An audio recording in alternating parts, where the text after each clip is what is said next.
নিয়মিত পিরিয়ড বন্ধ করতে নারীরা খাচ্ছেন জন্ম নিয়ন্ত্রক পিল। ভয়াবহ এই তথ্যের পেছনের কারণ, মাসিকের সময় লবণাক্ত পানি ব্যবহার করলে জরায়ু ও প্রজনন জনিত মারাত্মক রোগে আক্রান্ত হতে হয়। জলবায়ু পরিবর্তনের এই নেতিবাচক প্রভাব পড়ছে দেশের দক্ষিণ পশ্চিমাঞ্চলের উপকূলীয় এলাকায়।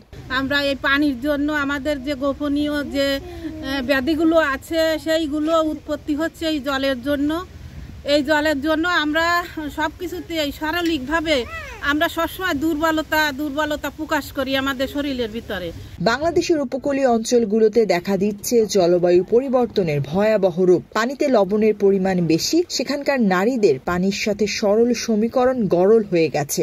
প্রত্যন্ত অঞ্চলে মাসিকের সময় ব্যবহার করতে হয় লবণাক্ত পানি, পাশাপাশি যে কাপড় ব্যবহার করেন সেখানকার নারীরা সেটিও পরিষ্কার করতে হয় লবণাক্ত পানিতে।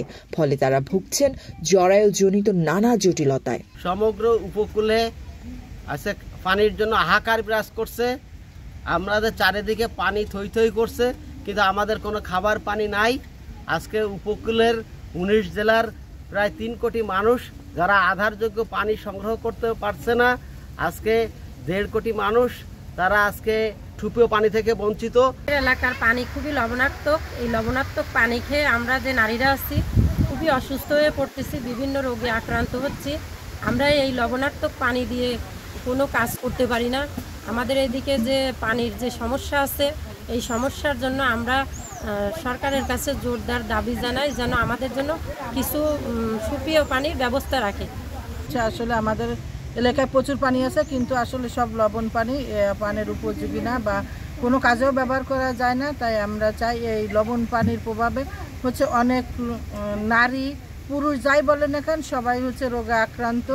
আমাদের এলাকায় প্রচুর হচ্ছে পানিবাহিত রোগ, আর এই রোগ থেকে মুক্তি পাওয়ার জন্য বা নিত্যদিনের ব্যবহারের জন্য আমাদের যে সুপেয় পানি দরকার, আমরা চাই সরকার বা এনজিও যেটাই বলি না কেন সবাই যেন বিশেষ বরাদ্দ রাখে যে আমাদের এই দক্ষিণ উপকূলীয় এলাকার জন্য যেন আমরা সুপেয় পানি পেতে পারি। 22 মার্চ শনিবার বাগেরহাটে মোংলা উপজেলার দক্ষিণ কাইনমারীতে পশুর নদীর পাড়ে বিশ্ব পানি দিবস উপলক্ষে খালি কলস হাতি নিয়ে মিছিল অনুষ্ঠিত হয়েছে।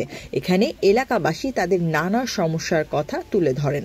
আজকে নারীরা তারা লবণাক্ত পানি খেয়ে তারা তাদের জরায়ু সংক্রমণ বেড়ে যাচ্ছে।